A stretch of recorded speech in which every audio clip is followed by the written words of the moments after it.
I'm Chad Wesselkamper. And I'm Armov. We're the Houston Ensemble, sitting in with Posh pastor Omar Lisandro.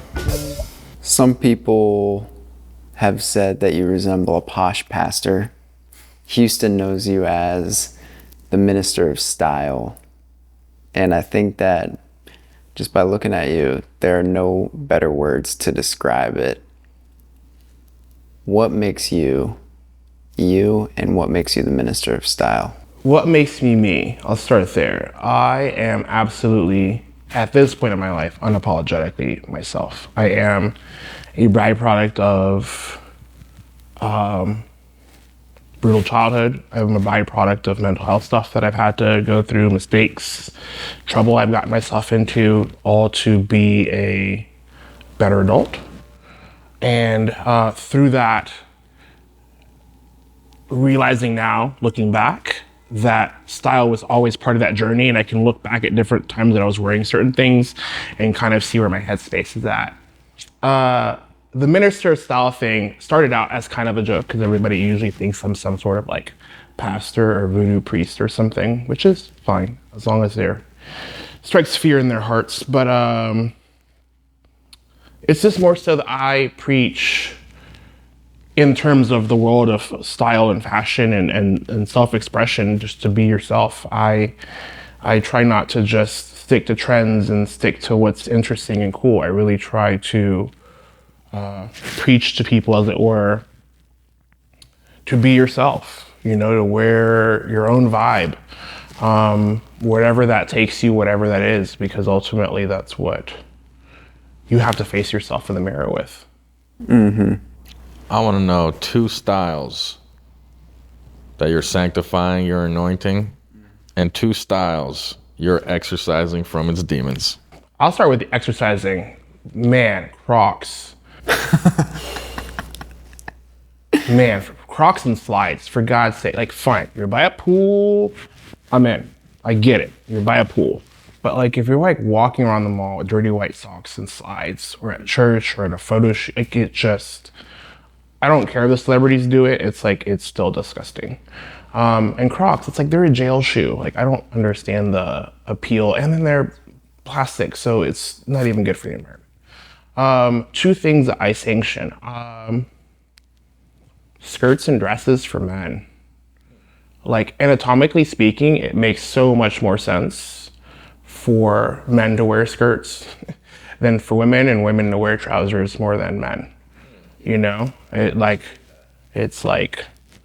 just makes sense. So that's one. And can you elaborate on that? well, it's because like we have an actual like physical genitalia, and so when you're in a skirt, it's more liberating than trying to confine with the inseam of a pair of pants, versus women's genitalia is more inverted. So of course they don't have anything to really interrupt or be irritated by having a seam that comes up into that region, you know? And it's like, yeah, that's why, especially in Houston, you get, you know, swamp crotch or whatever they call it, because yeah, and that's something that you wouldn't get as much with skirts. And that's something that, like, in me starting to wear these cocoon dresses over the last couple of years, I've just noticed it's just so much more comfortable and freeing to walk around than it is when you're just trying to wear trousers or jeans all the time. You know, sometimes there's a time and place and I still love them, but it's like more often than not, it's just so much, it's just a game changer as far as just being comfortable. Yeah. It's hard for the second one that I wanna sanction, but I guess if I had to choose something, I love suits. I love anybody in suits, women, men, trans, whoever. I just love suiting on human beings, and I love people's interpretation of that, because it could be formal, it could be casual, it could be a mix, it could be kind of like a rocker vibe, it could be retro, but the self-expression that comes from, you know, 2 garments is just endless. And then as far as the other thing that I would exercise is t-shirts. I'm over t-shirts. I'm over it. I'm over it. It's like $500 t-shirts make no sense. $1,000 t-shirts make no sense. Like nobody even pays attention. Like when t-shirts first were a thing, it was like they had slogans that people actually like paid attention to and noticed and were funny or kind of self-expressive. And now there's just this mass market thing that is just piling up in landfills and that people that think like they can wear out. It's just not a vibe. Every Monday, Magpie Men's Skirt Day. Or how about Monday, Wednesday, Friday, we do suits. Tuesday, Thursday, we do skirts. I'm down. I'll push that for, maybe I'll do that on Instagram next month. Your top recent fashion adventures, anything come to mind? As far as places or as far as things I've worn? Places. We can go to things too. I know this sounds cliche, but New York. New York is just a lot of fun. And for me, it's interesting because New Yorkers tend to not really pay attention to very much. And it's like I get there and even the people that live in New York are like, dude, like it's crazy how people are like, who are you? And it's not intentional. It's just like, I guess, I just really wear myself as far as aesthetically speaking. And not a lot of people really get to do that. It's kind of interesting, even with your style, you're kind of adhering to one of the great 48 laws of power, which is kind of be vibrant, be bold in what you look like, and people will come up to you and they'll say, you got to be somebody. Yeah. And you're Omar. And I would say that there's not anybody in Houston who does what you do or resembles what you do. What do you think we could do in Houston to bring that sort of energy here like New York? I think we have to stop comparing ourselves and trying to be to their bar. I know in Houston, there's a lot of great shops, designers, people. I'm wearing most of them. We have the only nonprofit fashion house, in the world. It's based here, women owned, people of color run, it's diverse, it supports a lot of great things, magpies and peacocks. It's about embracing our weather, as wild as it is, embracing the fact that we can wear shorts and a hoodie here and it actually makes sense. Embracing the fact that we can wear boots here all the time and wear them in different contexts.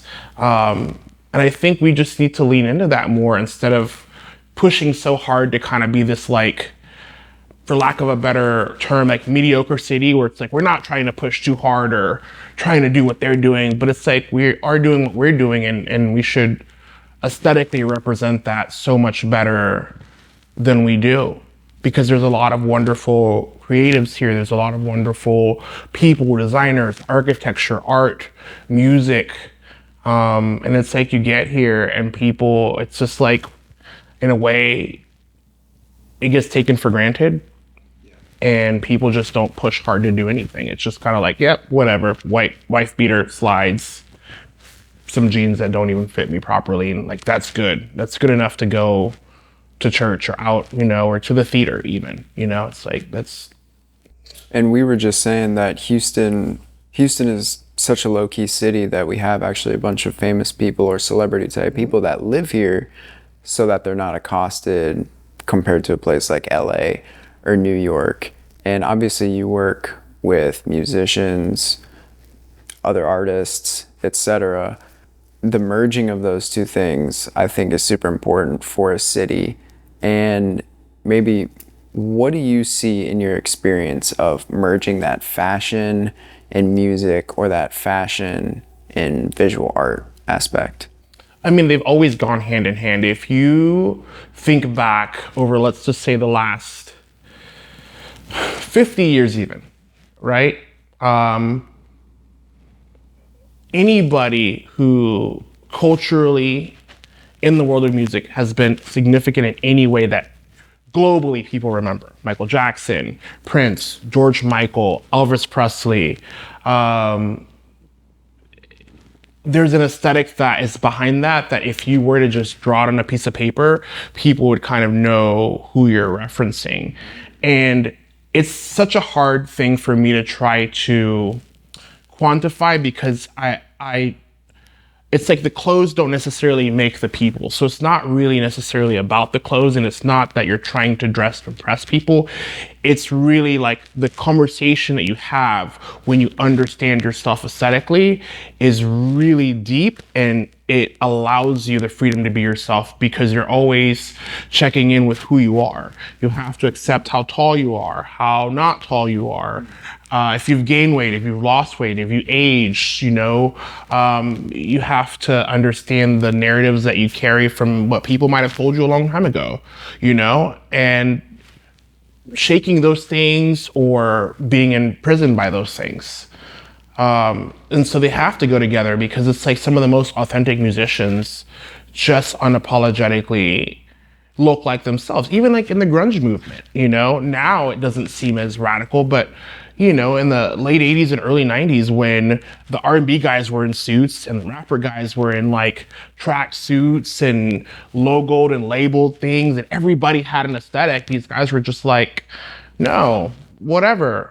This is a t-shirt that I've had forever, and these are the dirty jeans that I wear all the time because it makes me happy. And they had their own aesthetic, and that's what was so revolutionary about their own vibe. So it's absolutely important because then for the people that are like music heads and can understand every note and chromatic scale you're playing and all the cool musical references you're making, it fills in the blank because visually they're able to tune into the right channel to receptively understand what you're putting out.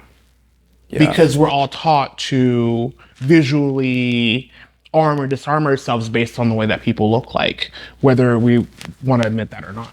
Yeah. And I think one thing that you do is when you stand out and when you take an outfit that even what you're wearing right now, that's not the norm or that's coming off as really cool and people are looking at it, I think it makes them want to express themselves as well. Yeah. It makes me want to dress a certain way. It makes Armin want to dress a certain way. I'm coming here today and I'm thinking, man, okay, I gotta keep at that level or be near that level. Yeah.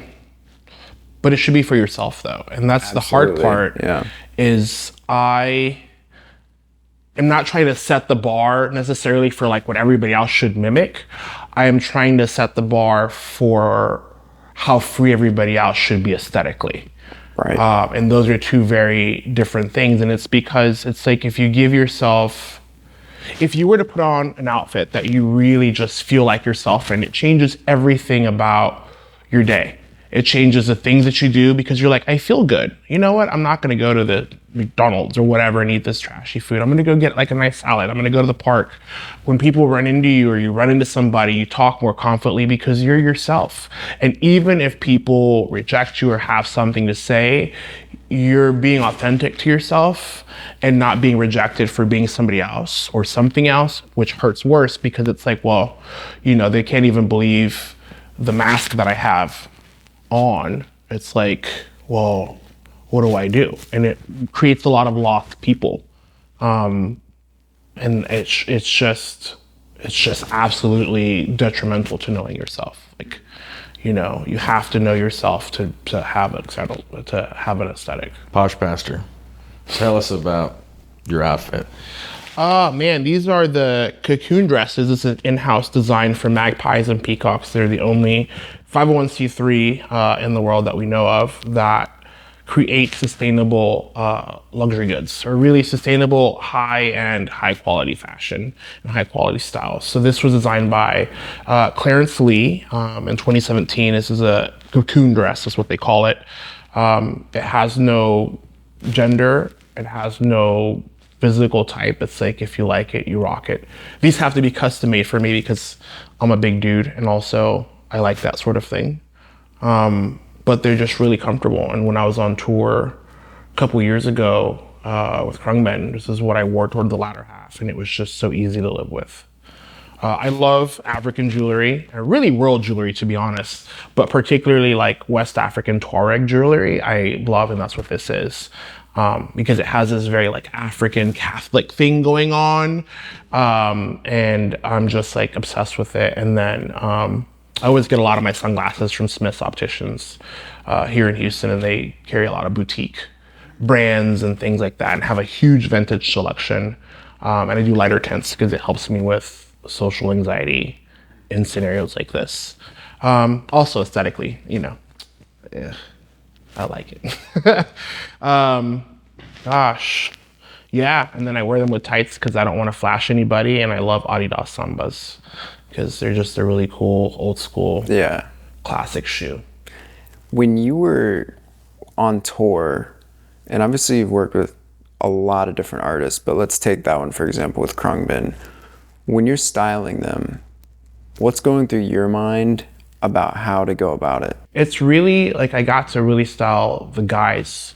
Laura Lisi has a wonderful stylist named Megan, who just understands her, understands her aesthetically, understands where she's going, where she's come from. And I took a lot of notes and inspiration from that in working with the guys, in particular with DJ. And understanding his talent as a drummer and the range of motion that he needs to carry and the aesthetic and the history behind what he likes to do. And so what's going through my mind is just how do I authentically understand him as a person, understand him as this musical persona, and really reflect that in a way that amplifies on stage with a type of venues and stage and setup and things in their audience to really be authentic. And so that's really what's going through my head is how do I validate and honor and respect the talent of this person and not change that, but just amplify that for the people who are also looking for visuals as much as musically. I think that's a interesting thing to remember when styling somebody like a drummer. You'd have to think, oh yeah, he's got to be moving his arms around. Yeah. So you can't put him in a skin tight suit, maybe. No, that's and gonna bend the elbow or something like that. Absolutely not. That's how I've ended up. That's how my specialty has ended up being a lot of musicians, because I used to play music for a long time, many, many moons ago. And so I'm aware of them. I'm aware of, guitar players and guitar straps and singers and the way that they present on stage or their movement and motion, or people that play keys and things like that, how things look when you're sitting down or having to reach or having to turn, and really understanding garments to be able to perfectly marry those things so that they still have the same effect and still have the same visual impact without affecting them and what they're trying to do in their talent. What would be, if you're looking to the future and you're just in a creative mindset, what kind of things do you want to create in the coming future? The easiest way I can describe that to you would be I love looking at pictures of the past, like crowd photos, from all sorts of times, especially over the last 120 years, the 20th century in particular, because when you look at these crowd photos of people in the 50s and the 60s and the 70s, even teenagers, everybody in some way individually stood out in that photo because it was like they were dressing like themselves, because that was the message. We didn't have social media. We didn't have all these other, credibility cheats that you get from the world of the internet. And that's what I wish we could go back to. And not necessarily the stuff that they did, being in like corsets or suits. I don't want to try to re-imprison women or bodies and those things. I just want to look around and just see a bunch of people who look like themselves, because like you said, that magnetism is what I call it. It spreads because it's like everybody's sending this beacon of authenticity to each other. And it's like a nod of like, hey, it's okay. Do you? And that's okay. And I miss that. What are the toughest parts about designing an ensemble for a whole band, like a look? The toughest part is just being authentic to each and every person. Like when I was working with the Sufferers, it's a big group, and each one of those people are incredible. And understanding that and respecting that in a limited window and a limited time, and being able to project that without copying each other, without mimicking each other, but still thematically kind of having an overall cohesion, is difficult, because you want it to relate to each other, but it can't be all the same. And that's the hardest part, but it's a challenge that I don't always love, but I like to rise to the occasion and try to do my best. Was there any ever moment you can think of where it's like, damn, like I'm about to mess this up, or this is gonna go wrong, but I'm gonna give it a shot? Risks maybe that you took. Tell us about your most difficult exorcisms.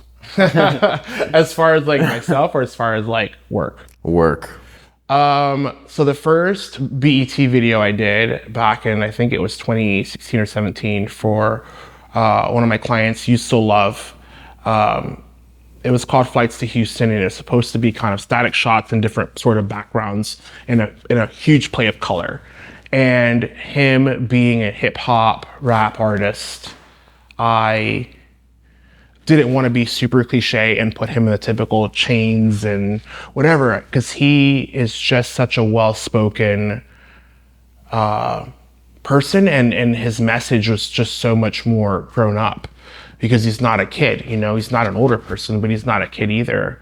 And he just musically carries himself with a lot of eloquence in that genre. And so they're just like, I don't know, bring what you want, bring some suits, is what I'm thinking, if that's what you're thinking, and these are the colors.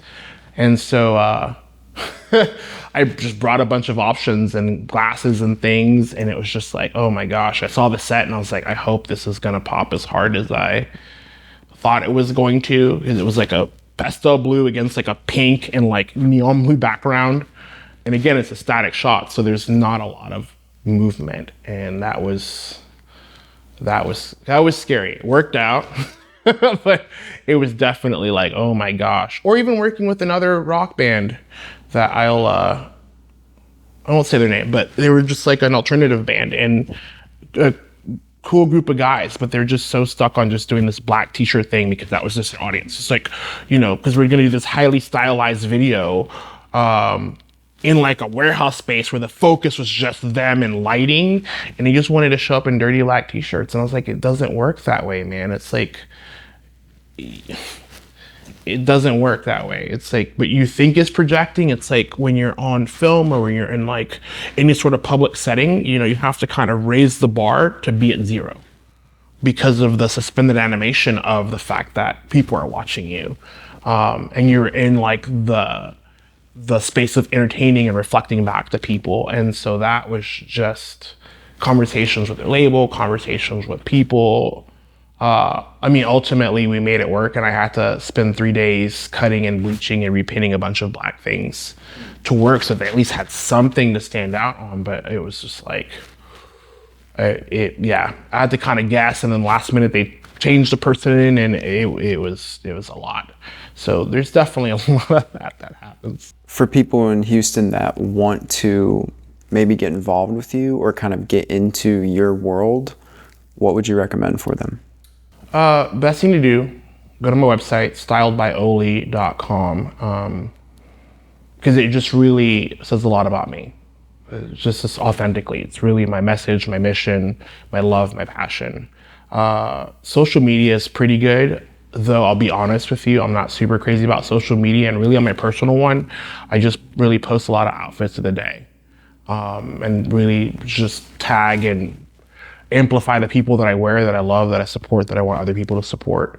And the same with my work one. But I think it's just coming to the things that I have going on. With Magpies, I'll have a Bourbon and Boys that happens in the spring and the fall.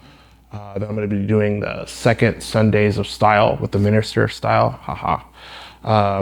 We'll have like different people, notable people, you guys, Cam Franklin, other people that I get to talk to, and launch some collections with them.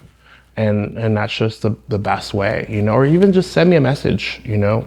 I always answer back when I can. And, you know, I'm always willing to help when I can. Final word for those fashion heathens. Posh pastor, tell them. Oh, final words, final words. Don't try to look like your friends, look like yourself.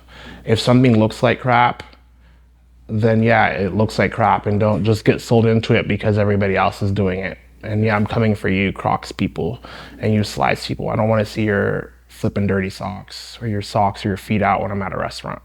This is gross. And if you're gonna go to the theater, put some clothes on, more than just jeans and a button down. Tuck your shirts in, please, for God's sakes.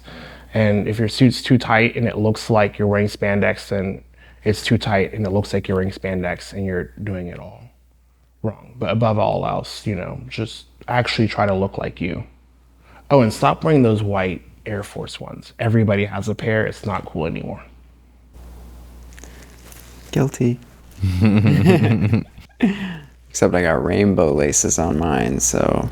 Yeah, well, that's misleading. You're right. 10 Commandments of the Posh Pastor, Minister of Style. Omar, thanks for letting us Absolutely. Thank you guys talk for with you having today. us. It's always, you're a beacon of light. You're a try to beacon of be. hope. And you're somebody that I think that everybody can look up to, so. Oh, don't say that, because that means I'm old. No, look up to. No, literally. Because you're tall, right? Oh, yeah, because I'm tall. Okay.